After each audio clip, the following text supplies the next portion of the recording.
Nag-trending muli sina Bimby Aquino at Riza May Dizon matapos ang kanilang masayang muling pagkikita, at maraming netizens ang hindi napigil ang kiligin sa natural nilang samahan. Sa mga lumabas na video at larawan, kapansin-pansin ang kanilang pagiging komportable sa isa't isa.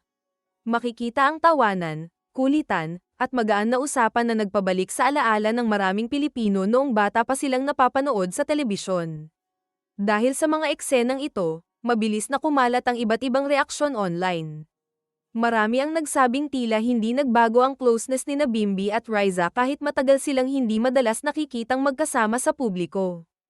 Ang kanilang pagiging magaan sa isa't isa ang naging dahilan kung bakit maraming tagahanga ang natuwa at muling sinuportahan ang kanilang tambalan.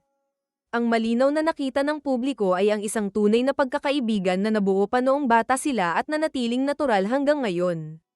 Marahil iyon ang dahilan kung bakit napakaraming kinilig sa kanilang muling pagsasama.